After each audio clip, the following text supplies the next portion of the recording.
অনুরাগের ছোঁয়া ধারাবাহিকের আগামী পর্বে আমরা দেখতে পাবো ভিক্টর ও পৃথা ম্যামের ভয়ঙ্কর অত্যাচারে তিস্তার নাজেহাল অবস্থা হলো। হ্যাঁ বন্ধুরা, আমরা এমনটাই দেখতে পাবো অনুরাগের ছোঁয়া ধারাবাহিকের আগামী পর্বগুলোতে। ভিক্টরের ফাঁদে পা দিয়ে তিস্তা বাড়ির সকলের অজান্তে ভিক্টরকে বিয়ে করে।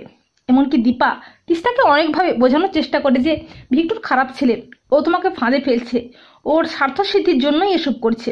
কিন্তু তিস্তা দীপার কোনো কথা না শুনেই দীপাকে দোষারোপ করতে থাকে। এরপর পৃথা ম্যাম চালাকি করে ভিক্টর ও তিস্তার রেজিস্ট্রি ম্যারেজও করিয়ে নেয়। আর তিস্তা বাড়ির সকলের কোনো কথা না শুনে ভিক্টরের সাথে সংসার করতে পৃথা ম্যাম ও ভিক্টরের হাত ধরে ভিক্টরের বাড়িতে যায়। আর তারপরেই শুরু হয় ভিক্টরের নতুন খেলা। পরদিন তিস্তা যখন যায় ভিক্টরের রুমে, তখন ভিক্টর শুরু করে তিস্তার উপর অকথ্য অত্যাচার। ভিক্টর বলে যে, তুমি আমার রুমে কি করছো তিস্তা? এখানে তোমার কোনো জায়গা নেই। আমি তোমাকে বিয়েটা করেছিলাম শুধুমাত্র 25 লাখ টাকার জন্য। তোমাকে আমি কোনোদিনও ভালোই বাসিনি, ওটা ছিল আমার ষড়যন্ত্র, নাটক।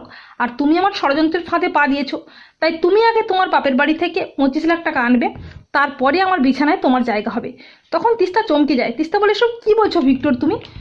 তুমি টাকার জন্য আমার সঙ্গে মিথ্যে ভালোবাসার নাটক করে আমাকে বিয়ে করেছো? ছি ভিক্টর, ছি, এটা তুমি করতে পারলে?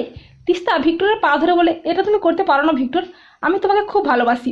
তখন সেখানে পৃথা ম্যাম আসে। পৃথা ম্যাম বলে যে, এসব নাটক করে কোনো লাভ নেই তিস্তা। যতদিন না তুমি তোমার বাপের বাড়ি থেকে 25 লাখ টাকা আনবে, ততদিন তোমাকে বাড়ির সব কাজ করতে হবে। বাড়ির কাজের মেয়েটাকে ছাড়িয়ে দিয়েছি, তার পরিবর্তে তুমি বাড়ির সব কাজ করবে, আমাদের হুকুম মতেই চলবে, আমরা যা বলবো তুমি তাই করবে। আর পৃথা ম্যাম ও ভিক্টরের কথা শুনে চমকে ওঠে তিস্তা। তিস্তা কাঁদতে কাঁদতে মনে মনে ভাবে যে, বৌদিদি আমাকে অনেকবার সাবধান করেছিল, কিন্তু আমি তো বৌদিদির কোনো কথাই শুনিনি। এখন আমি কি করব, আমার কি হবে?